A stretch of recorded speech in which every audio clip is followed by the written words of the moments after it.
is Rita Singh. Welcome to my channel Vidya World. Today's topic is understanding our criminal justice system. So in this chapter we will try to understand about the criminal justice system in our society. तो यहाँ हम देखने की कोशिश करेंगे कि हमारे society में या हमारे समाज में आपराधिक न्यायिक प्रणाली की क्या व्यवस्थाएं हैं. So let's begin the chapter. Whenever we see the people is violating the law, what do you think that time? That time we think to inform the people. Why is it so? Because in our society, it is the police who take the action against any crime or against the violation of the law.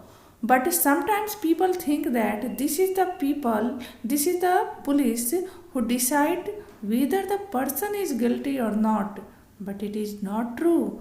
Actually, this is not the police. This is the court who decide that the person is guilty or not. So in this chapter, we will discuss the role of the police, the role of public prosecutor, role of judge, and about the fair trial. तो हम start करते हैं यहाँ पर. What is the role of police in investigating a crime? किसी भी crime के investigation में पुलिस का क्या रोल है इसके बारे में हम डिस्कस करेंगे. So actually any case begins after registering the FIR in police station. किसी भी केस का प्रारंभ तभी से होता है जबकि एफआईआर को लॉन्च किया जाता है या उसे रजिस्टर किया जाता है पुलिस स्टेशन में. And then the role of the police begins. और इसके बाद ही पुलिस का जो रोल होता है यह शुरू होता है. The police is to investigate any complaint about the commission of a crime. Police जो भी एफआईआर लॉन्च किया जाता है और जो भी किसी भी क्राइम के से रिलेटेड होता है तो पुलिस की ये ड्यूटी होती है कि वह उस क्राइम को इन्वेस्टिगेट करे. And investigation includes recording statements of witness and collecting different kinds of evidence. इसके अंतर्गत इस इन्वेस्टिगेशन में पुलिस को विटनेस या गवाह को रिकॉर्ड करना पड़ता है, उसके स्टेटमेंट को रिकॉर्ड करना पड़ता है और विभिन्न तरह के एविडेंस जो होते हैं उसे कलेक्ट करने की जिम्मेदारी होती है. On the basis of the investigation the police are required to form an opinion. और इसी इन्वेस्टिगेशन के आधार पर पुलिस अपना कोई ओपिनियन बनाती है. And the police think that the evidence points to the guilt of the accused person, then they file a chargesheet in the court. अगर police को ऐसा लगता है कि सारे एविडेंस एक्यूज्ड को गिल्टी साबित करते हैं तब पुलिस कोर्ट में चार्जशीट फाइल करती है. As stated at the beginning of this chapter, it is not the job of the police to decide whether a person is guilty or innocent. That is for the judge to decide. और जैसा कि हमने पहले भी देखा था कि police की ये जिम्मेदारी नहीं है कि वह यह निर्धारित करे कि एक्यूज्ड पर्सन गिल्टी है या नहीं. यह कार्य जज का होता है. Police investigations always have to be conducted in accordance with law and with full respect for human rights. Police जब भी इन्वेस्टिगेशन करती है तो उसका इन्वेस्टिगेशन कानून के अंतर्गत ही होता है या कानून के नियमों के अंतर्गत होता है तथा साथ ही साथ वह मानवाधिकार को ध्यान में रखते हुए ही कोई इन्वेस्टिगेशन करती है. The Supreme Court has laid down guidelines that the police must follow at the time of arrest, detention and interrogation. Supreme court ने कुछ गाइडलाइंस जारी किए हैं और जब भी पुलिस किसी व्यक्ति को अरेस्ट करती है उसको डिटेंशन के लिए या इंट्रोगेशन के लिए बुलाती है तो इन गाइडलाइंस को पुलिस को व्यक्ति को अरेस्ट करते हुए इसे फॉलो करना पड़ता है. The police are not allowed to torture or beat or shoot anyone during investigation, जिसके अंतर्गत पुलिस को यह अधिकार नहीं दिया गया है कि वो किसी भी व्यक्ति को अरेस्ट इन्वेस्टिगेशन के लिए बुलाए जाने के पर वो न तो उसे टॉर्चर कर सकती है, न बीट कर सकती है और न ही उसे शूट करने का अधिकार है। They cannot inflict any form of punishment on a person even for petty offenses। और यहाँ तक कि पुलिस को यह अधिकार नहीं है कि वो किसी भी तरह का पनिशमेंट और किसी भी तरह के ऑफेंस के लिए व्यक्ति को नहीं दे सकती है। Article 22 of the constitution and criminal law guarantee to every arrested person the following fundamental rights. हमारे संविधान का आर्टिकल 22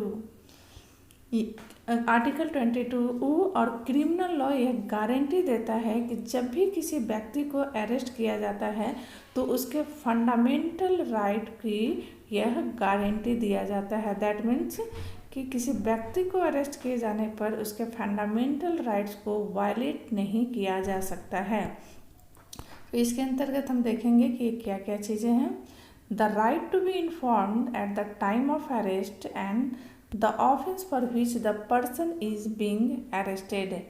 जब भी किसी व्यक्ति को अरेस्ट किया जाता है तो किस जुर्म के लिए उसे अरेस्ट किया जाता है, अरेस्ट करने के टाइम उसे इस बात की जानकारी दी जानी चाहिए। सेकेंड है the right to be presented before a magistrate within 24 hours of arrest. और गिरफ्तारी के 24 घंटे के भीतर अरेस्टेड पर्सन को मैजिस्ट्रेट के सामने उपस्थित किया जाना चाहिए। Right not to be ill treated और टॉर्चर्ड ड्यूरिंग अरेस्ट और इन कस्टडी। और किसी भी व्यक्ति को जब अरेस्ट किया जाता है तो अरेस्ट करने के बाद उसे न तो प्रताड़ित किया जाना चाहिए और न ही टॉर्चर किया जाना चाहिए। Confession made in police custody can not be used in evidence against the accused. और पुलिस कस्टडी में कन्फेशन को व्यक्ति द्वारा अरेस्टेड व्यक्ति के कन्फेशन को एविडेंस के तौर पे नहीं प्रस्तुत किया जा सकता है। A boy under 15 years of age cannot be called to the police station only for questioning। और 15 साल तक के बच्चों को और वीमन को पुलिस स्टेशन में केवल पूछताछ के लिए नहीं बुलाया जा सकता है। The Supreme Court of India has laid down specific requirements and procedures that the police and other agencies have to follow for the arrest, detention and interrogation of any person. These are known as the D.K. Basu guidelines and some of these include। Supreme court ने कुछ specific requirements और procedures police के लिए और बाकी सभी agencies के लिए जो कि किसी को गिरफ्तार करती है या डिटेंशन या इंट्रोगेशन के लिए बुलाती है तो इस गाइडलाइंस को फॉलो करना उन्हें ज़रूरी होता है। इस गाइडलाइंस को D.K. बासु गाइडलाइंस के नाम से जाना जाता है और इसके अंतर्गत ये सभी बातें सम्मिलित हैं। The police officers who carry out the arrest और interrogation should were accurate and visible identification and name tags with their designation। कोई भी पुलिस ऑफिसर जो कि इंट्रोगेशन या अरेस्ट को कैरी आउट करती है उसकी ड्रेस बिल्कुल भी क्लियर होने, उसके dress wear clear accurate and visible, उसके पास जो आइडेंटिफिकेशन हो वो बिल्कुल ही क्लियर हो, एक्यूरेट हो और अच्छी तरह से दिखना चाहिए और साथ ही साथ उसका नाम और डेजिग्नेशन उसमें अच्छी तरह से विजिबल हो। A memo of arrest should be prepared at the time of arrest. और जब भी किसी व्यक्ति को गिरफ्तार किया जाता है उसी समय मेमो तैयार किया जाना चाहिए and should include the time and date of arrest. और इस मेमो में अरेस्ट का समय और डेट जरूर मेंशन होना चाहिए। It should also be attached bye at least one witness who could include a family member of the person arrested. और इसमें कम से कम एक विटनेस जो कि फैमिली मेम्बर भी हो सकते हैं उसको भी अटेस्ट किया जाना चाहिए। The attest memo should be counter signed by the person arrested, और इस अरेस्ट मेमो को जिस पर्सन को अरेस्ट किया जाता है उसके द्वारा भी साइन किया जाना चाहिए। द पर्सन अरेस्टेड, डिटेन्ड और being interrogation has a right to inform a relative, friend और वेल विशर। जब भी कोई पर्सन अरेस्ट किया जाता है या डिटेन्ड या इंट्रोगेशन के लिए बुलाया जाता है तो उसका यह अधिकार है कि उसे अपने रिलेटिव, फ्रेंड या वेल विशर को वह इसकी सूचना दे। When a friend or relative lives outside the district, जब भी कोई फ्रेंड या रिलेटिव गिरफ्तारी के समय यदि व्यक्ति का फ्रेंड या रिलेटिव उस डिस्ट्रिक्ट के बाहर हो, then the time, place of arrest and venue of custody must be notified by police within 8 to 12 hours after arrest। तो जब भी किसी व्यक्ति को अरेस्ट किया जाता है और उसके फैमिली मेम्बर्स उस डिस्ट्रिक्ट के बाहर होते हैं तो 8 से 12 घंटे के भीतर उसके फैमिली मेम्बर को उसके अरेस्ट का टाइम, प्लेस और वेन्यू ऑफ कस्टडी के बारे में अवगत किया जाना चाहिए। So it was the role of the police in the investigation. In the next topic, I will discuss about the first information report and the role of the public prosecutor. Thanks for watching my videos.